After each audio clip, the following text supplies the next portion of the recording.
natural de crer em Deus para o impossível, manifestando grande confiança e convicção em sua fidelidade e poder.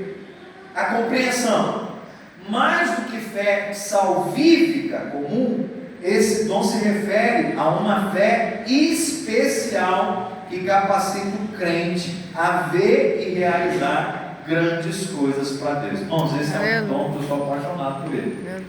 Dom da fé. Você pega esse negócio aí de você. Porque o que acontece? O dom da fé, ele não tem nada a ver com a circunstância. Ele tem a ver com a sua convicção ao Deus que você serve. Então é como se você me colocasse lá no gabinete e colocasse aqui um trabalho, um grupo, dizendo assim: vamos inventar uma situação intransponível, vamos pensar e tal. E quando o pastor chegar, a gente apresenta o caso para ele e diz assim: pastor, precisamos orar por essa causa, e vamos ver. Então vamos lá. O sujeito está lá e ele não tem o dom da fé. Ele entra. Quando ele entra, você fala assim: pastor, o caso é o seguinte, precisamos orar por alguém que está com dor de cabeça. Ele diz: amém, irmão, vamos orar. E ora, aí você pensa: a dor de cabeça não foi algo intransponível, ele passou, né? Mas irmão, dor de cabeça para orar é simples. Você ora até dizendo assim: Senhor, que o dipirona faça efeito. Vai lá, toma um remédio e acabou a dor de cabeça. Não precisa de muita fé, sabe, para orar, para fazer.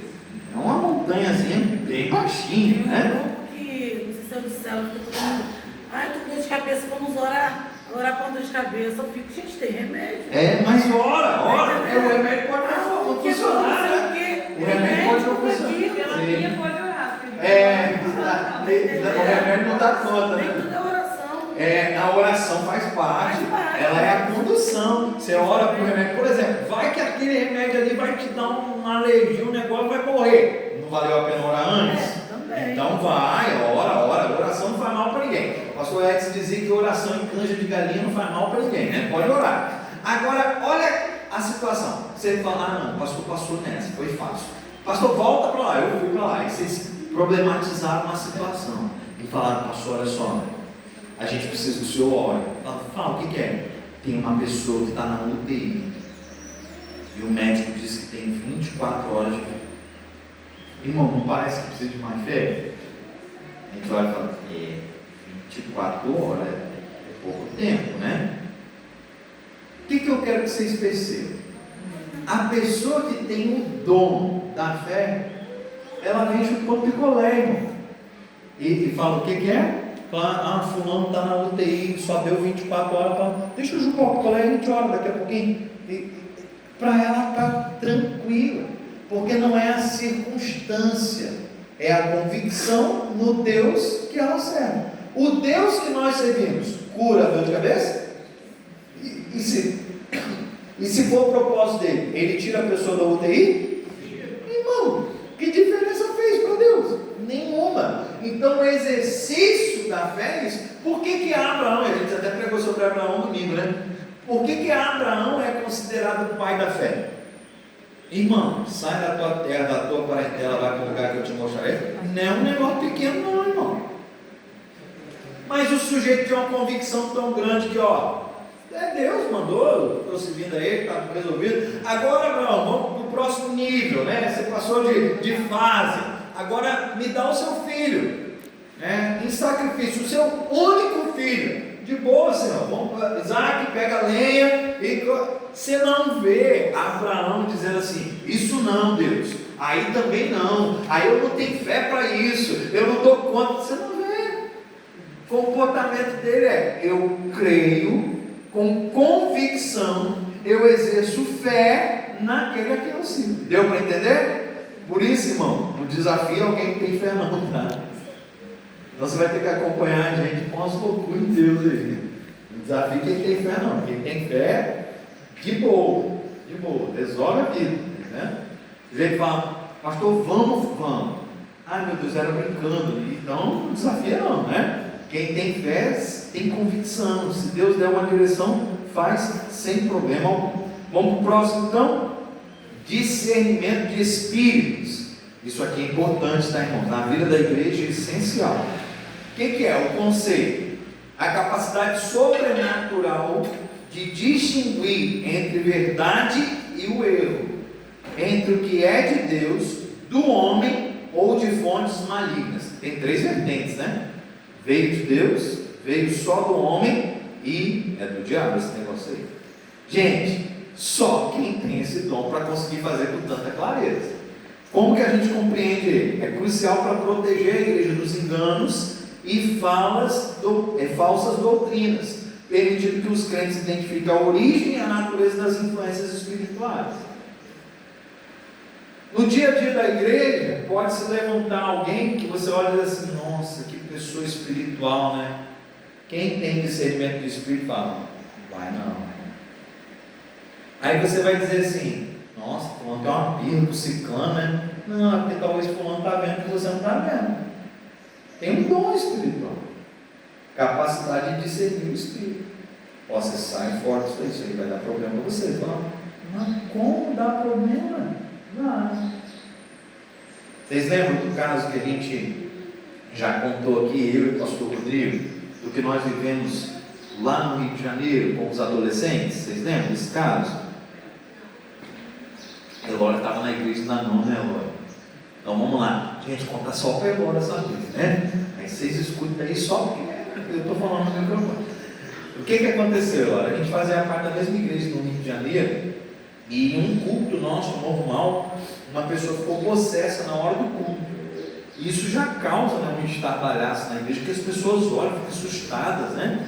Então a gente, assim, muito cautelosamente, sem fazer muito alarido, fomos lá, na pessoa era uma adolescente, e aí colocamos a mão na pessoa e fomos orar, repreendendo aquele espírito e tal, e foi embora, saiu.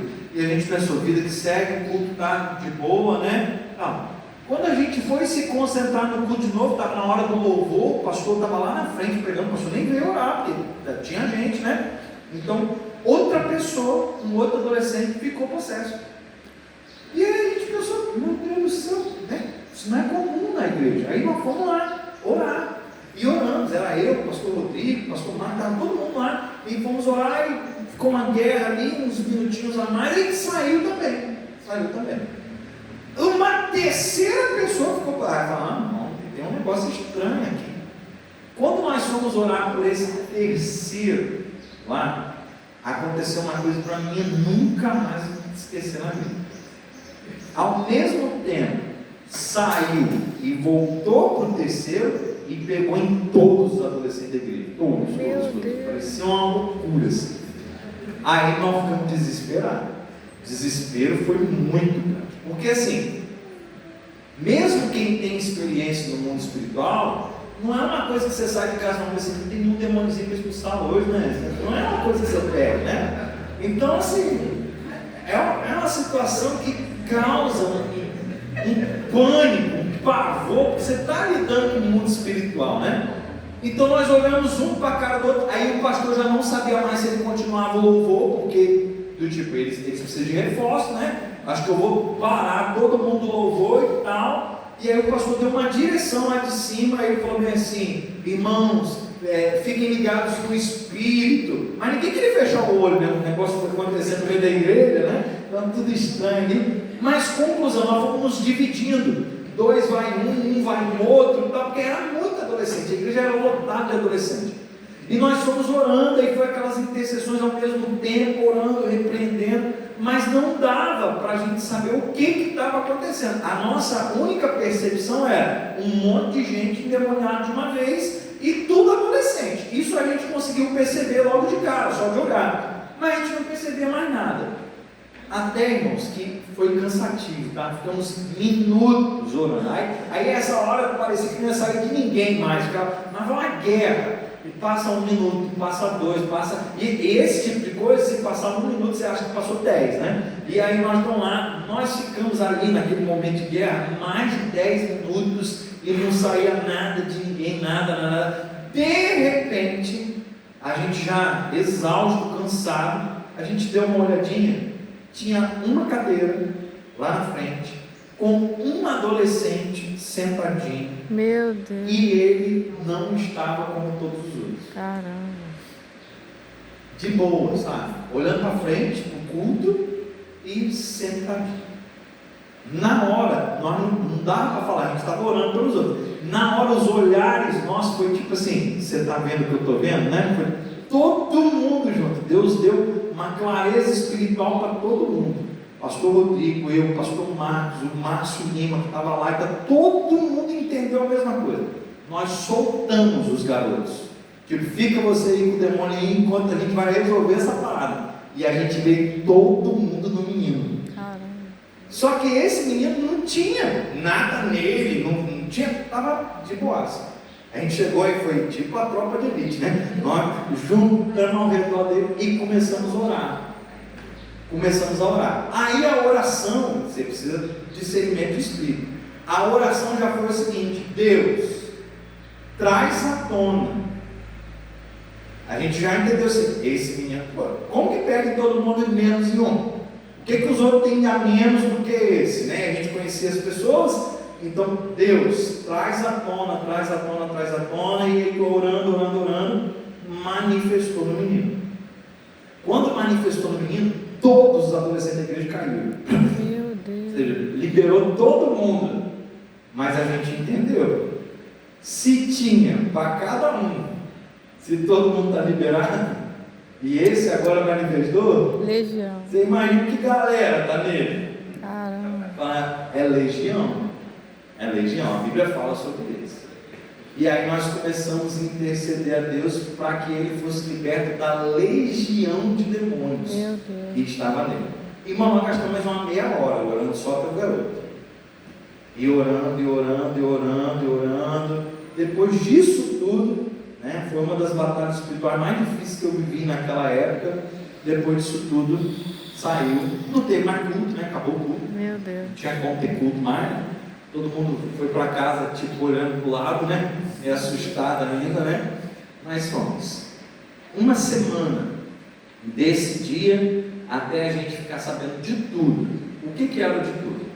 Esse menino, que era um adolescente, tinha chegado na cidade há pouco tempo, né? Ele veio de outra cidade e ele era um satanista.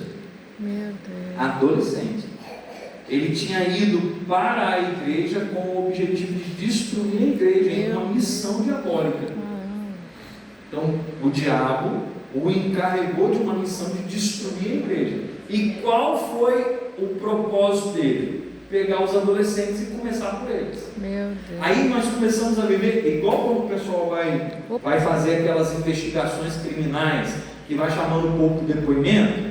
Nós ficamos uma semana tentando entender o que estava acontecendo, vários gabinetes. E aí as pessoas começaram a relatar coisas do tipo: não, ele era legal, ele nada demais não. Assim, a gente achava estranho quando a gente ia na rua e ele falava assim: gente, quando a gente chega na frente daquele poste, a luz vai apagar. Aí a gente ria, quando chegava na frente do poste, apagava mesmo. Eita! E aí eles começaram a relatar coisas que a gente sabia que saía do natural. Eles iam assistir filme na casa de alguém, aí ele virava para a pessoa, todo mundo sentado lá no quarto, aí ele virava para a pessoa e falava assim: afasta a sua pena para cá. Aí a pessoa: mas por quê? Falava: puxa para cá, para a porta não bater. E aí a pessoa dizia assim: mas a porta está fechada. Ele falava: faz para cá, eu estou mandando, faz para cá. Aí a pessoa puxava a porta, bate.